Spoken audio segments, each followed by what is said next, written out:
Hello. Welcome to It Takes Two. I'm Blair. I'm Chris. And today we'll be talking about Love is Blind UK Season 1, Episode 9. Listen, the next time that you will see us on this show is when they will release the last 2 episodes. Mm-hmm. And I have no idea who's going to get married. Mm-hmm. I have a feeling, and I have a wish of people who don't get married. Okay.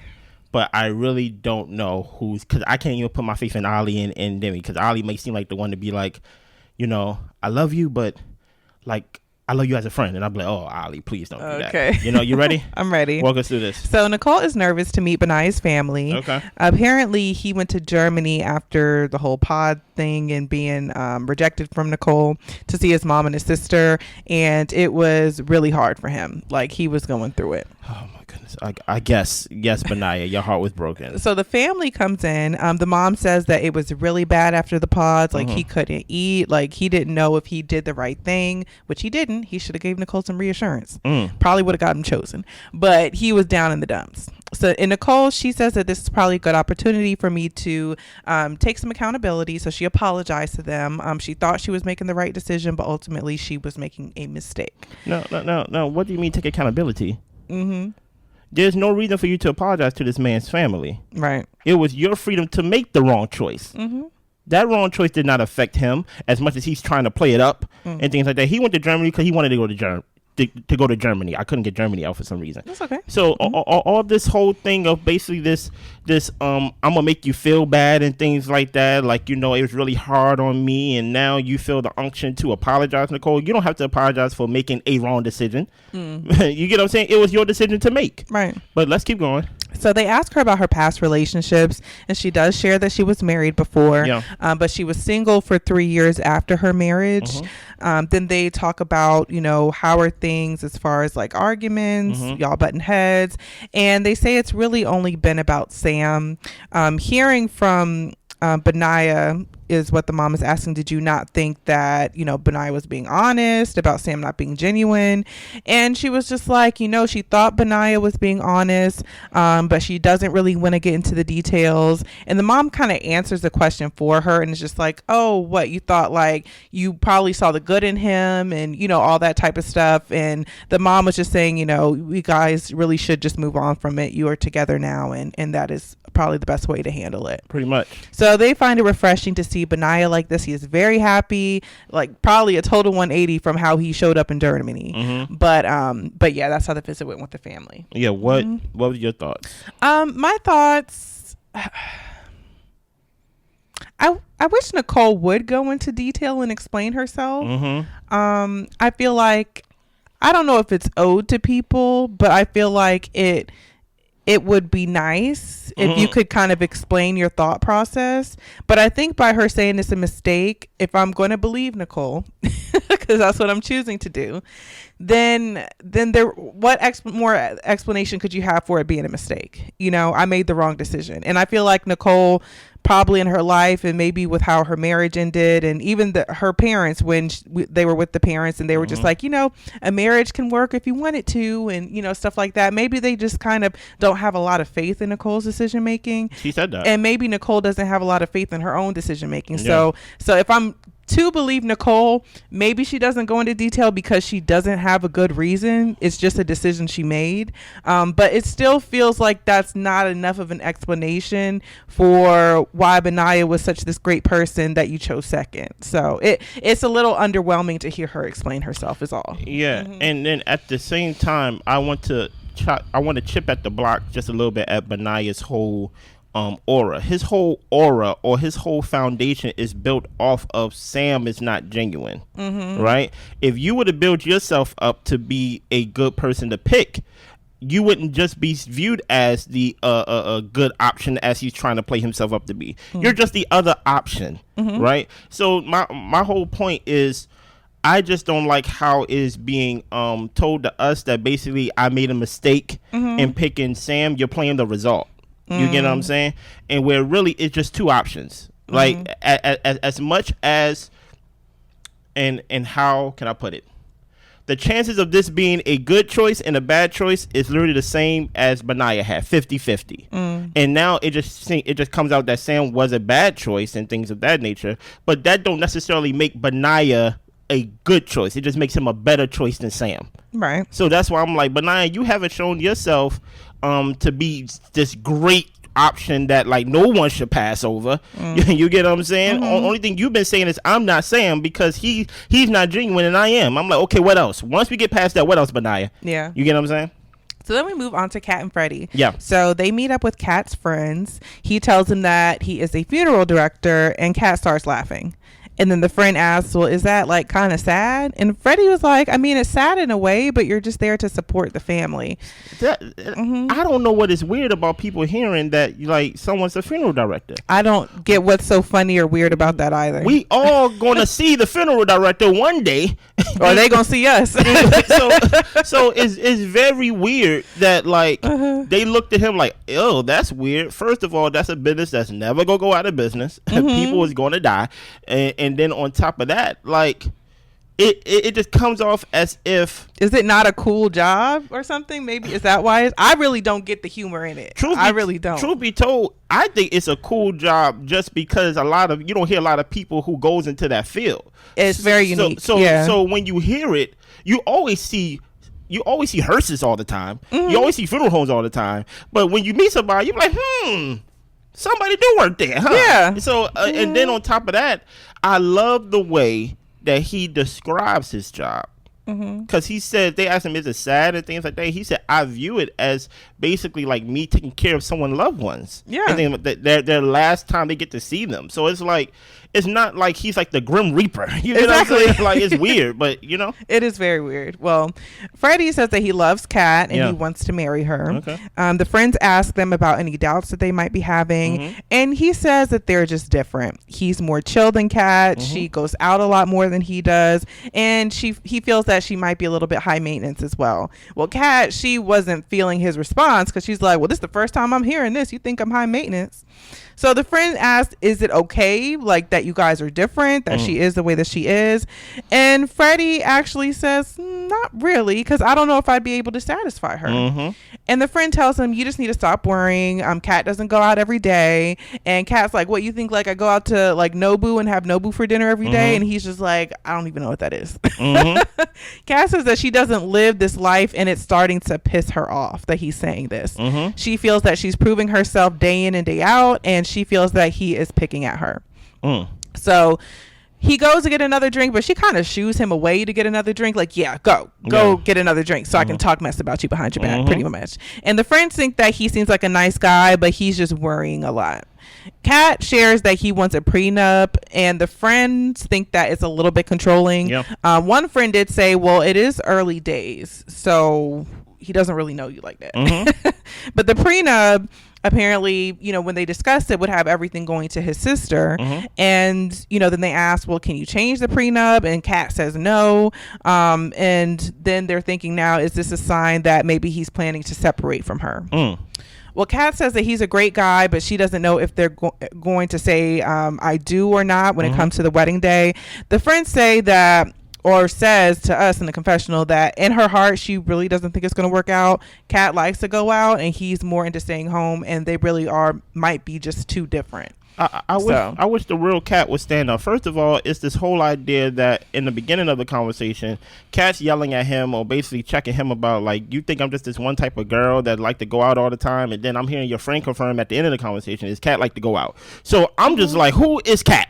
Right. We on 9 episodes right now, and I still don't know who this woman is. Blair believes that's intentional. I think it's smart for him to get a prenup, especially if he's saying things such as, if you're moving with me, you have to find work and things like that. So I think it's very good. Based on her lifestyle, based on what he's seen, he's making an educated guess.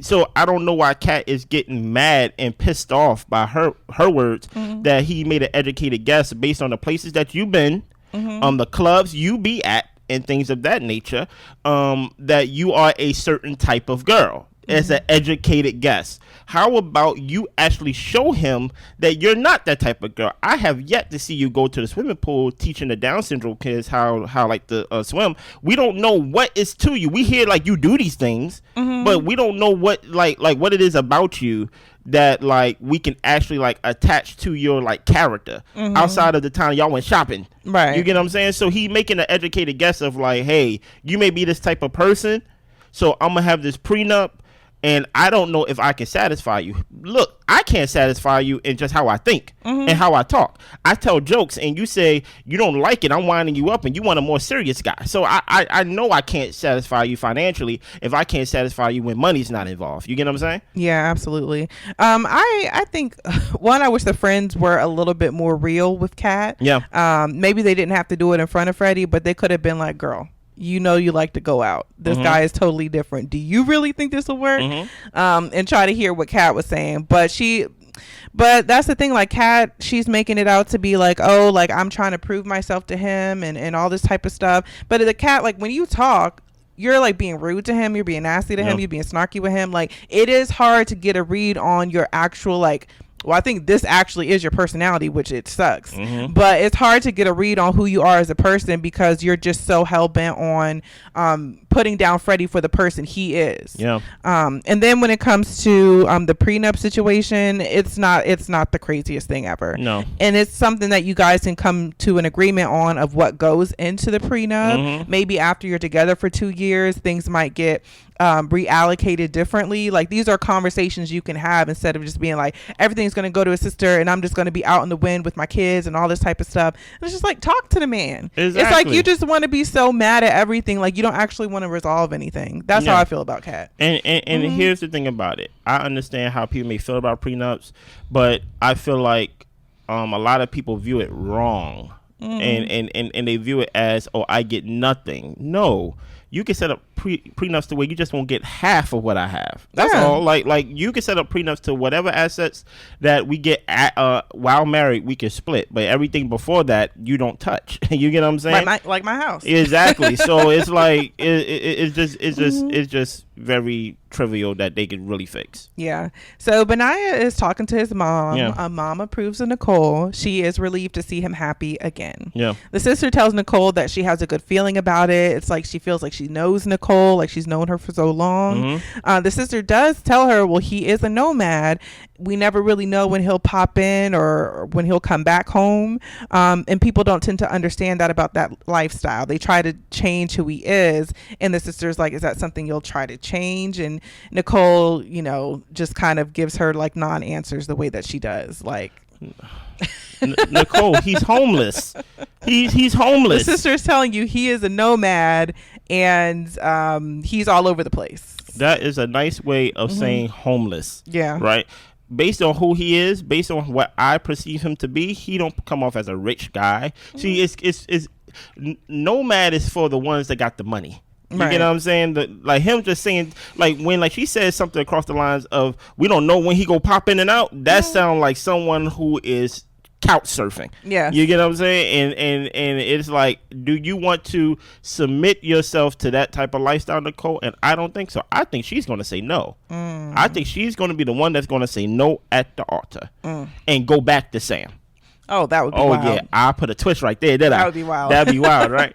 So Jasmine and her mom are talking one-on-one. The mom is feeling skeptical, but he needs to reassure her that he's here for the right reasons. Yeah. Jasmine says that her mom is a straight shooter. She may say hurtful things, but that's just how she is. No, it's not.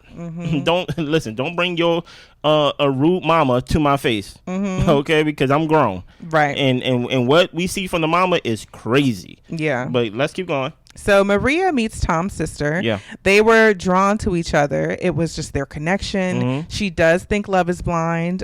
Tom went into it as far as the Love is Blind experience with cynicism, but he feels like his mind has changed a lot since being in this experience. So they have had disagreements.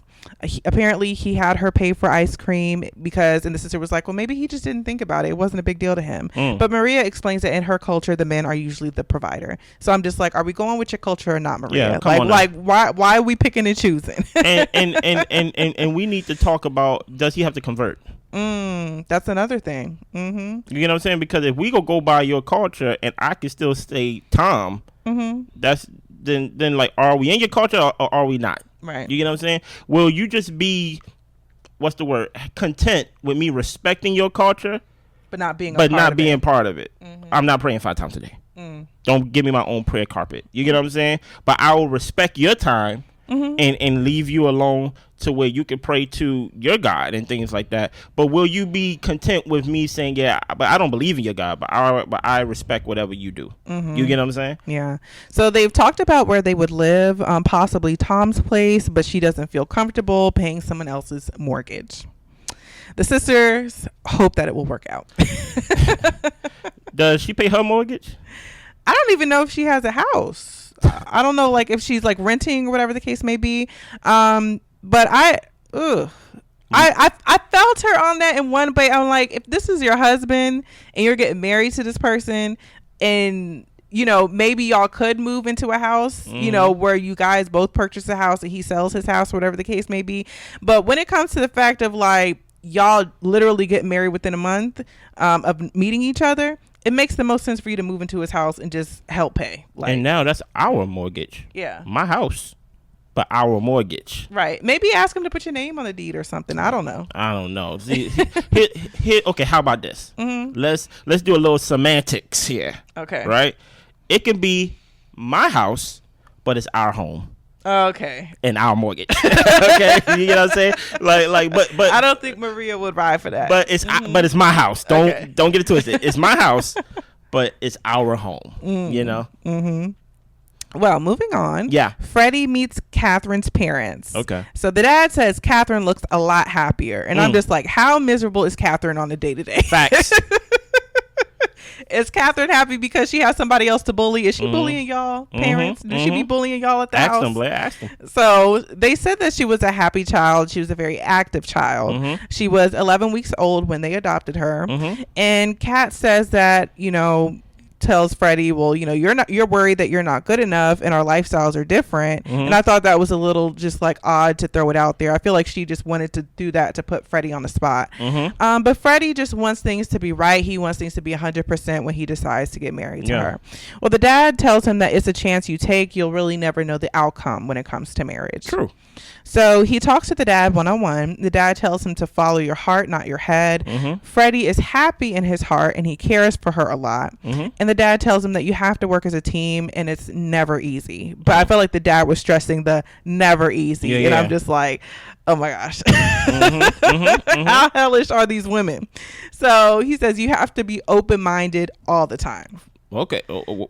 How open, Dad? But let's keep going. And then the mom is talking to Kat, telling her, look, your personalities remind me a lot of me and your dad. I'm the more worried, kind of frantic person, and he is very laid back, down to earth. And the mom thinks that they'll be good to balance each other out. Yeah. So Kat wants to be excited for the wedding, but she doesn't necessarily know if there will be one. She knows that she needs to take a step back and let things happen instead of putting so much pressure on Freddie. Yeah. It was something that was said, and I think it was in this episode where Kat was talking about it's a good break from washing dishes every night and things like that. I think it was Kat or was somebody. I think it was Kat, and I'm just like, wait a minute, do you still live with your parents and things like that? Oh, but, yeah, they did say that. Yeah, I'm like, hey, Kat, you still live with your parents? That's why she got all this money to be hanging out. That's why you like to be out.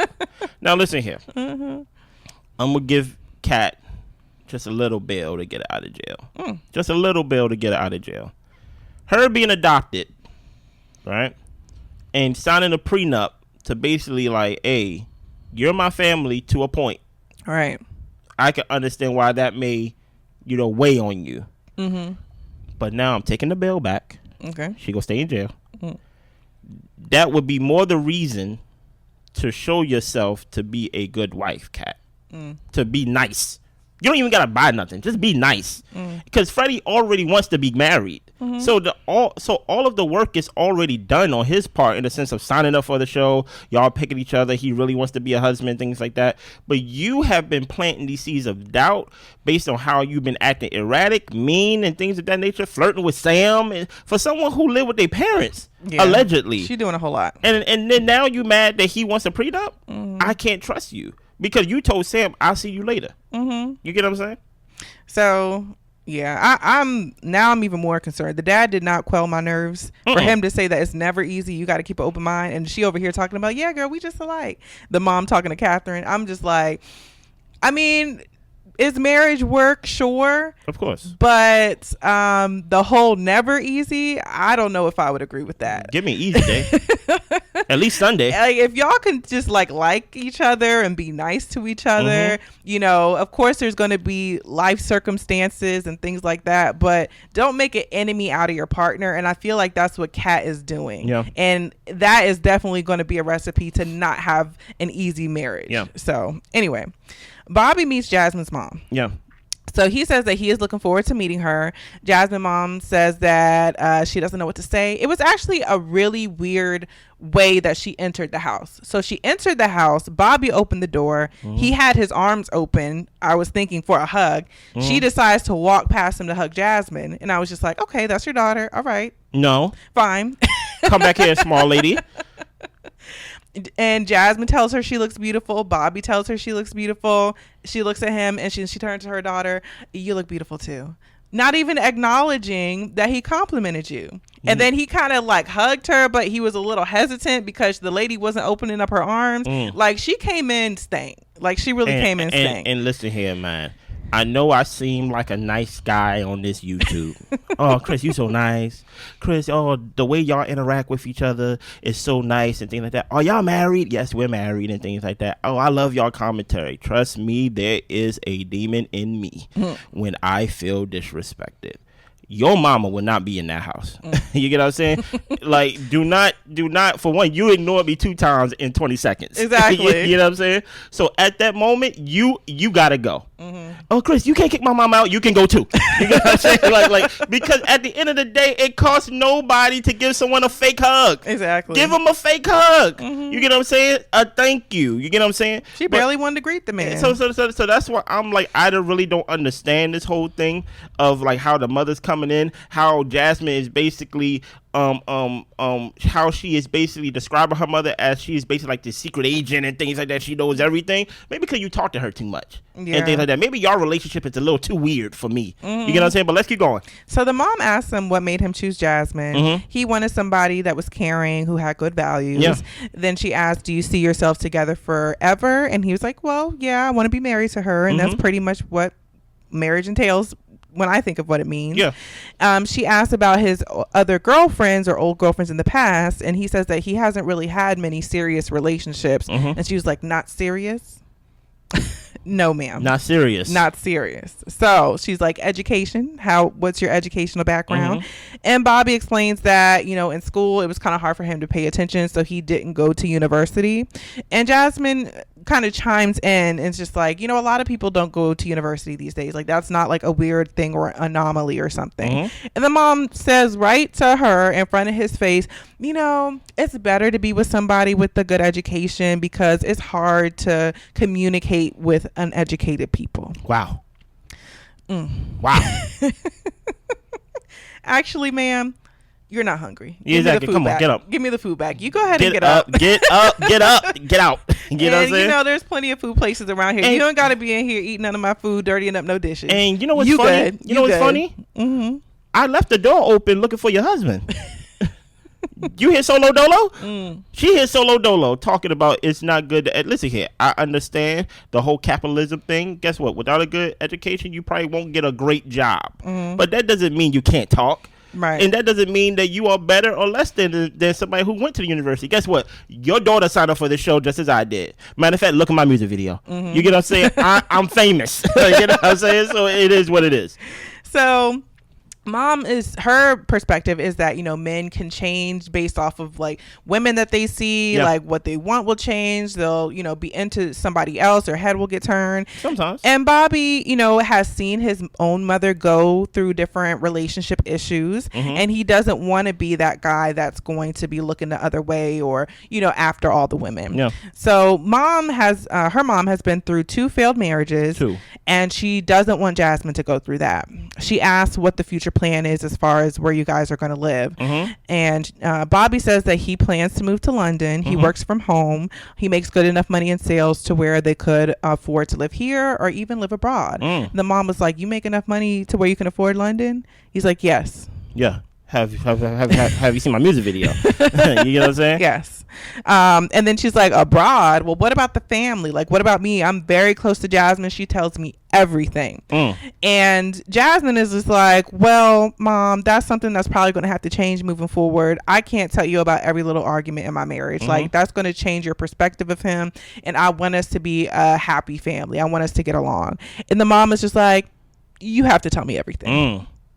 So Mom thinks that all of this is too quick. It's going to be difficult. She respects Jasmine's choices, but she gives him words of warning: be loyal and don't ever lie. Okay. So Bobby knows that he's getting grilled. If they continue, her mom is going to have to butt out of their marriage. It's not a marriage with the mom. He's getting married to Jasmine alone. Yeah. So Jasmine is happy. She wants to choose happiness as she's talking to her mom one-on-one. And the mom says, well, how long is the happiness going to last? She doesn't want her to make the same mistakes that she has. And Jasmine tells her that she knows she's making the right decision.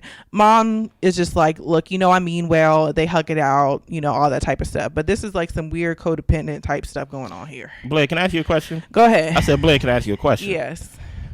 How much influence you think Jasmine's mom got on her? If I had to do percentage wise, give me a percentage. I'd probably say I'd give it 70. So can that 70 influence her not to marry Bobby? Possibly. This is the type of relationship. If we was to go by research, let's go by research first, and then I'll give you the floor. If there's any reason why this marriage will not work, it's because your daughter haven't seen 2 of your marriages work. Right. That have nothing to do with Bobby. That has everything to do with your relationships and how you made the mistakes. And I understand as a parent, you say you don't want your daughter to make the same mistakes you made. That is very good of you as a parent. I understand that. But to Blair's point, you seem a little too close. Your lives seem a little bit too intertwined with each other and meshed. Yeah. And I wonder, this is one of those parents that I've seen all the time, to where they grill you. Oh, do you make enough money to live in London? And then as soon as they get married and things of that nature, the mother asking for money.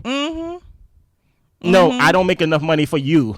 You get what I'm saying? So like it's just one of those situations to where even how the mother's grilling her, she ain't special. We've seen this before. And at the end of the day, I wonder, will Jasmine's relationship with her mom kind of outweigh her relationship with Bobby, and she will be the one to leave him at the altar? Who knows?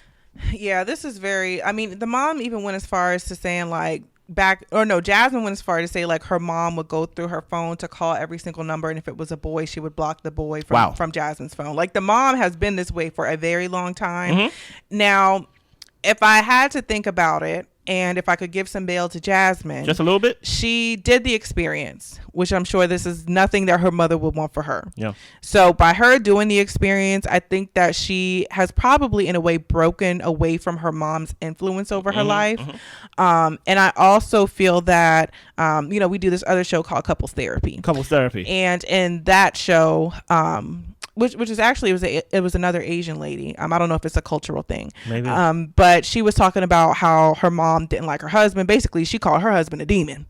And she had to go no contact with her mom in order to save her marriage because her mother was that bad.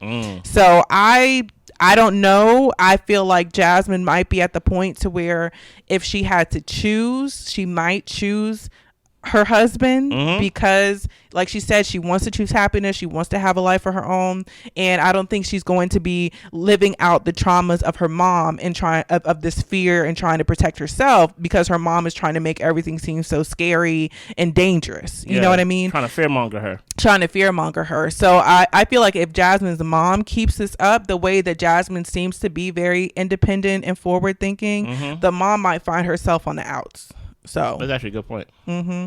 So the ladies go to pick a dress. Okay. And the guys are getting fitted for suits. Yeah. Freddie tells his friends that Kat might snap at him a little bit, and like he'll tell her like he doesn't want this. Like, basically they've been getting into it.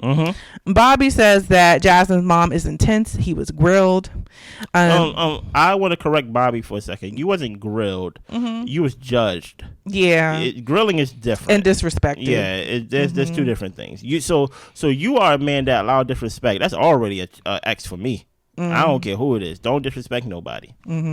So the host asks Jasmine's mom how the meeting went, and the mom says that she is worried. She raised her daughter well. She's proud of her daughter, and she wants the best for her. Yeah.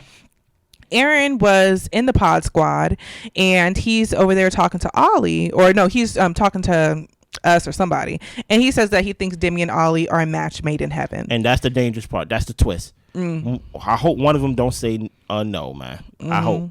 But I was just happy to hear Aaron say that. That's why I wrote it down, because everybody has been so nitpicky of them. Exactly. And so like, you know, like, oh, show us you're happy. Show us you're happy. And for Aaron just to be like, they're great. They're doing great. And and I don't know, you know, the retreat or whatever, they were having some issues, but that doesn't define the entirety of their relationship. Exactly. So exactly.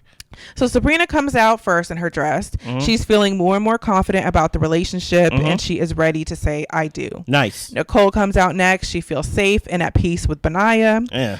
Maria is feeling more and more excited. Okay. And her sister tells her that she looks so grown up. Okay. She feels incredible. She's not used to how he is, just the type of person he is, and he is what she needs. Okay. My only thing about that with Maria is it doesn't sound like he's what you need. I think that you have different expectations for him than what he actually provides. And I think you're expecting him to change those things or to know it already, because I don't know how you're going to get mad at the man for you paying for your own ice cream. So, and I think she offered right, like it's okay. So I'm just like, you're saying this, Maria, but I don't know if he's actually showing you the things that you value, or whatever. So yeah, we'll see. So Jasmine says before Bobby, she felt at peace with herself. He brought her even more peace, and the mom is very happy for her. Okay. Ollie knows with Demi, every day he's going to have a good time, whether they're at home or they're going out to do something. So he is just in a very positive place, positive outlook on their relationship. I like that. So Demi says that her mom is happy to see her like this.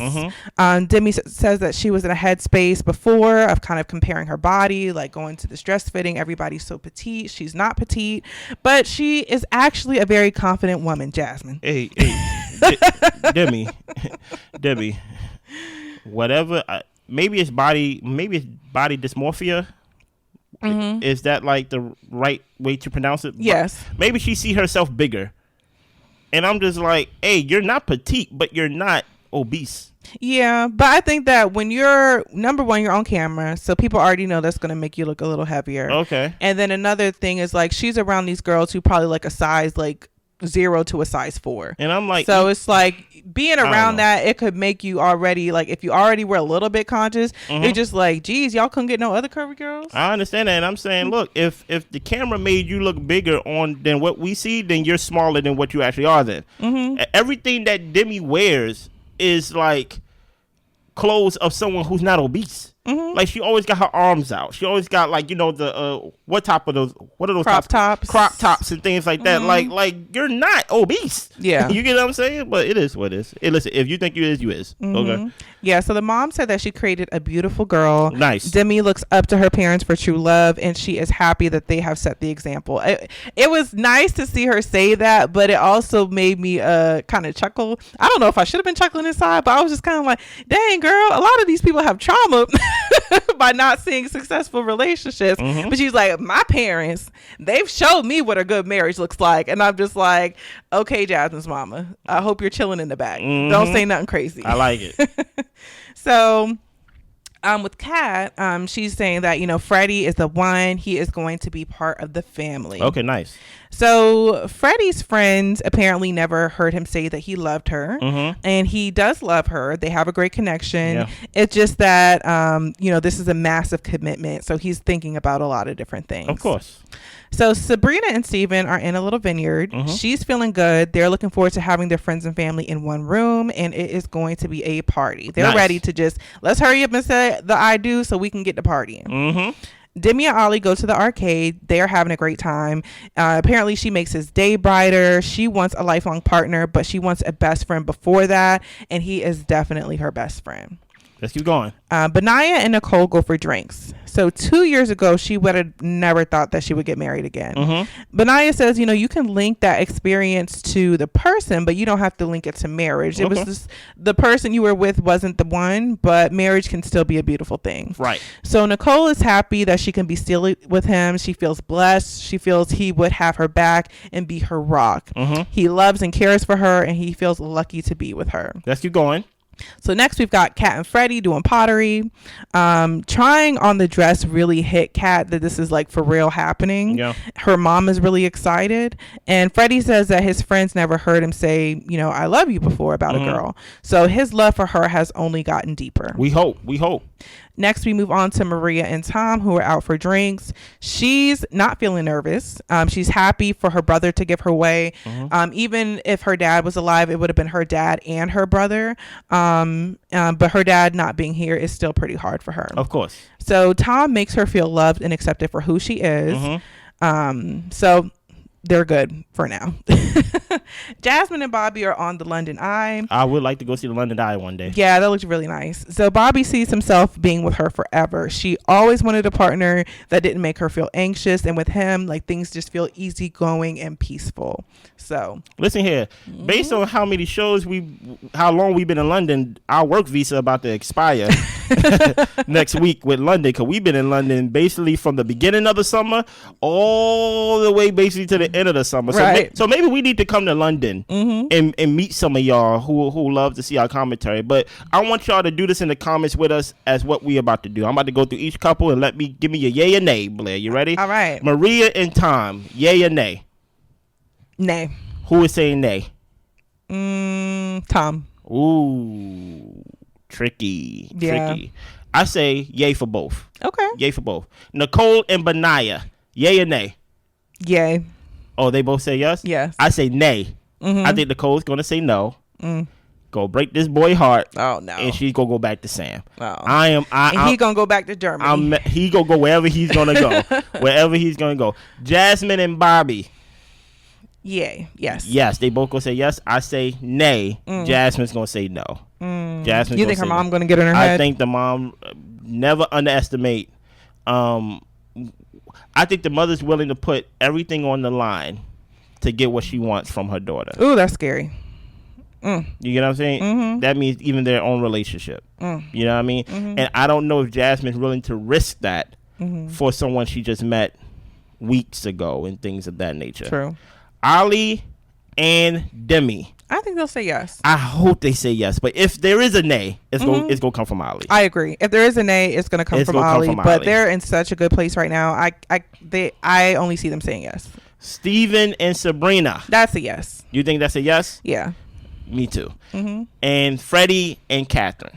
Ooh, I think that's a no, or it need to be a no. It should be a hell no from Freddie's side. But who is saying no? Honestly, I feel like Freddie is going to be asked first. He's going to say no, and Kat was going to be like, yeah, no, we're too different. You know what I'm saying? Yeah. But I'm like, they need to ask Kat first so we can actually see her face crack. So we can get a real answer. Is that all the couples? That's it. Listen here. Let us know what y'all think in the comments. Give us your reasons. We're giving y'all homework. Okay? Don't just write yay, nay. Give us explanations, 2 sentences or more. Okay? We need an essay. Yes, and we will be back next week with the final 2 episodes. We see you then. Bye.